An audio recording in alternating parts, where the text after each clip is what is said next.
Hello friends, ಎಲ್ಲರಿಗೂ ವಾಹಿನಿ media ಚಾನೆಲ್ಗೆ ನಿಮಗೆಲ್ಲರಿಗೂ ಮತ್ತೊಮ್ಮೆ ಸ್ವಾಗತ. ಈ ಜಿಲ್ಲೆಯ ರೈತರ ಖಾತೆಗೆ ಬೆಳೆ ಪರಿಹಾರ ಬಿಡುಗಡೆಯಾಗಿದೆ. ಇದರ ಜೊತೆಗೆ ಪಿಎಂ ಕಿಸಾನ್ ಸನ್ಮಾನ್ ನಿಧಿ ಯೋಜನೆಗೆ ಸಂಬಂಧಿಸಿದಂತೆ ಹೊಸ ಅಪ್ಡೇಟ್ ಬಂದಿದೆ. ತಪ್ಪದೆ ಈ ಒಂದು ವಿಡಿಯೋನ ಪೂರ್ತಿಯಾಗಿ ನೋಡಿ. ನೀವು ಇನ್ನೂ ಕೂಡ ನಮ್ಮ ಚಾನಲ್ನ ಸಬ್ಸ್ಕ್ರೈಬ್ ಮಾಡಿಲ್ಲ ಅಂದರೆ ಈ ಕೂಡಲೇ ಸಬ್ಸ್ಕ್ರೈಬ್ ಮಾಡಿಕೊಳ್ಳಿ. ಹಾಗಾದರೆ ಬನ್ನಿ ಸ್ನೇಹಿತರೆ, ಮಾಹಿತಿ ಏನಂದು ನೋಡೋಣ.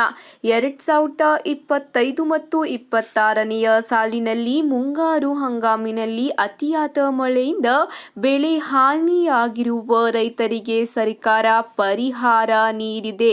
ಹೌದು ಸ್ನೇಹಿತರೆ, ಜಿಲ್ಲೆಯ ರೈತರಿಗೆ 91 ಕೋಟಿ ರೂಪಾಯಿ ಬಿಡುಗಡೆಯಾಗಿದೆ ಎಂದು ಜಿಲ್ಲಾ ಉಸ್ತುವಾರಿ ಸಚಿವ ಎಚ್.ಕೆ. ಪಾಟೀಲ್ ಅವರು ತಿಳಿಸಿದ್ದಾರೆ.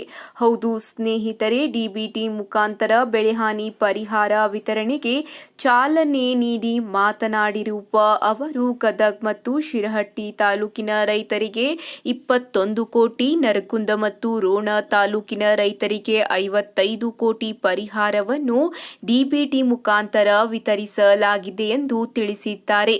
ನಂತರ ಉಳಿದ ತಾಲೂಕುಗಳಿಗೆ ಬೆಳೆ ಹಾನಿ ಪರಿಹಾರ ವಿತರಿಸಲಾಗುವುದು ಎಂಬ ಮಾಹಿತಿಯನ್ನು ಇದೇ ಸಮಯದಲ್ಲಿ ತಿಳಿಸಿದ್ದಾರೆ. ಹೌದು ಸ್ನೇಹಿತರೆ, ಪ್ರತಿ ಹೆಕ್ಟರ್ಗೆ 8,500 ರೂಪಾಯಿ ಹಣವನ್ನು ಸರ್ಕಾರ ಬಿಡುಗಡೆ ಮಾಡಲಿದೆ. ಆ ಒಂದು ಕೇಂದ್ರ ಸರ್ಕಾರದ ಹಣ ಬಂದ ತಕ್ಷಣ ಅದು ಕೂಡ ವರ್ಗಾವಣೆ ಮಾಡಲಾಗುವುದು ಎಚ್.ಕೆ. ಪಾಟೀಲ್ ಅವರು ತಿಳಿಸಿದ್ದಾರೆ. ಇದೇ ಅಷ್ಟೇ ಅಲ್ಲದೆ ತೋಟಗಾರಿಕಾ ಬೆಳೆಗಳಿಗೆ 18,540 ರೂಪಾಯಿ ಸೇರಿದಂತೆ ಹೆಚ್ಚುವರಿ ಪರಿಹಾರ ರೈತರ ಬ್ಯಾಂಕ್ ಖಾತೆಗೆ ವರ್ಗಾಯಿಸಲಾಗಿದೆ. ಮುಂದಿನ ಒಂದು ವಿಡಿಯೋದಲ್ಲಿ ಮತ್ತೆ ಹೊಸ ಜಿಲ್ಲೆಯ ಮಾಹಿತಿಯನ್ನು ನೋಡೋಣ. ತಪ್ಪದೆ ನಮ್ಮ ಒಂದು ಚಾನೆಲ್ನ ಸಬ್ಸ್ಕ್ರೈಬ್ ಮಾಡಿಕೊಳ್ಳಿ.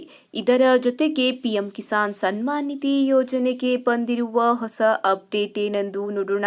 ಬನ್ನಿ ಸ್ನೇಹಿತರೆ, ಪಿಎಂ ಕಿಸಾನ್ ಸನ್ಮಾನ್ ನಿಧಿ ಯೋಜನೆಯ 21ನೇ ಕಂತಿನ ಹಣವನ್ನು ಈಗಾಗಲೇ ಕೆಲವು ರಾಜ್ಯದ ರೈತರಿಗೆ ಜಮೆ ಮಾಡಲಾಗಿದೆ.